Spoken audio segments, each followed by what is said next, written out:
नमस्कार।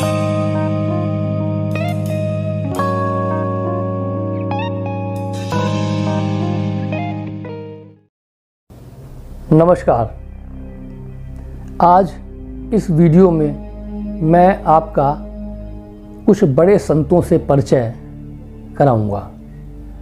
अपने regular videos के बीच में कुछ ऐसे वीडियोस आपके समक्ष में लाऊंगा, कुछ ऐसी कहानियां मैं आपके समक्ष लाऊंगा जो आपको मोटिवेशन भी देंगी और संतों का आशीर्वाद भी आपको मिलेगा।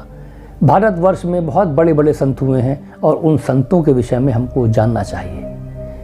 उनके बारे में जानने से, उनके बारे में सुनने से हमको उन संतों की कृपा प्राप्त होती है और ईश्वर का आशीर्वाद प्राप्त होता है, जो हमारे लौकिक और परालौकिक दोनों तरह के जीवन में हमको लाभ देते हैं। मैं बीच बीच में इस तरह के वीडियोस आपके समक्ष लाऊंगा। आज मैं जिनका एक वक्तव्य आपको सुनाने जा रहा हूं, वो बहुत बड़े उत्तर भारत के बहुत बड़े संत हुए। बाबा नीम करोली महाराज,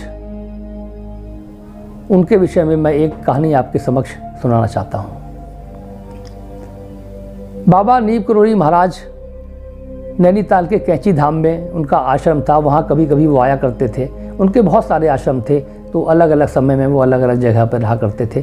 तो जब वो नीम करोली महाराज नैनीताल में कैंची धाम में आए हुए थे, तो उनके एक बहुत बड़े भक्त सोनी साहब, जो कि इंडियन फॉरेस्ट सर्विसेज में काम करते थे और डिस्ट्रिक्ट फॉरेस्ट ऑफिसर थे, वो उनके पास मिलने के लिए आए। तो महाराज ने उनसे कहा कि सोनी, तू एक दिन बहुत बड़ा फॉरेस्ट का अफसर बनेगा, तू डायरेक्टर बनेगा फॉरेस्ट का। तो सोनी साहब ने कहा कि मैंने महाराज से कहा कि महाराज, डायरेक्टर तो कंपनीज में होते हैं, फॉरेस्ट में डायरेक्टर नहीं होते, और आपने मुझे आशीर्वाद दिया, इसके लिए मैं आपका बहुत कृतज्ञ हूँ और मुझे बहुत खुशी है। बताते हैं कि सोनी साहब का फिर प्रमोशन हुआ, फिर वो चीफ कंजर्वेटर ऑफ फॉरेस्ट बने।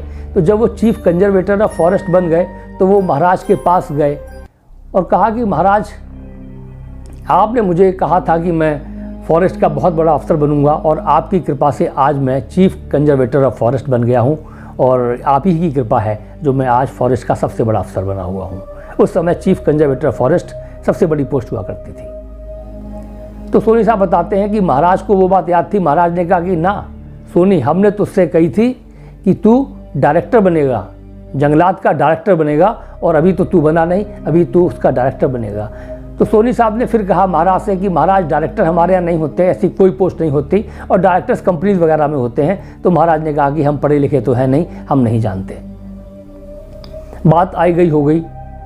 सोनी साहब ने बाद में बताया, लिखा उन्होंने कि ऐसा महाराज से जब बात हुई, उसके 3 या 4 साल के बाद चीफ कंजर्वेटर ऑफ फॉरेस्ट से उनका एक और प्रमोशन हुआ, और फॉरेस्ट डिपार्टमेंट ने एक नई पोस्ट क्रिएट की, डायरेक्टर फॉरेस्ट, और उनका प्रमोशन डायरेक्टर फॉरेस्ट पे हुआ। और वो पहले डायरेक्टर फॉरेस्ट थे जिनका प्रमोशन उस स्तर पे हुआ था, उस स्टेज पर हुआ था।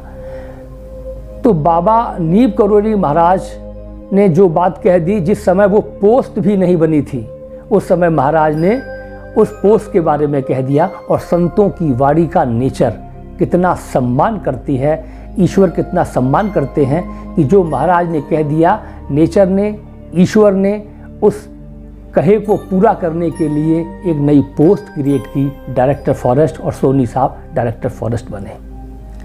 हम सबको संतों के विषय में, ईश्वर के विषय में पढ़ना चाहिए, सुनना चाहिए, चिंतन करना चाहिए और मनन करना चाहिए। उससे हम लोगों को संतों का आशीर्वाद प्राप्त होता है, हमारा विकास होता है, हमारा डेवलपमेंट होता है, आत्मिक स्तर पर भी, शारीरिक स्तर पर भी और मानसिक स्तर पर भी। तो आज आपके समक्ष मैंने बाबा नीम करोली महाराज की ये कहानी प्रस्तुत की। अगले वीडियो में कुछ और कहानी के साथ पुनः उपस्थित होऊंगा। नमस्कार।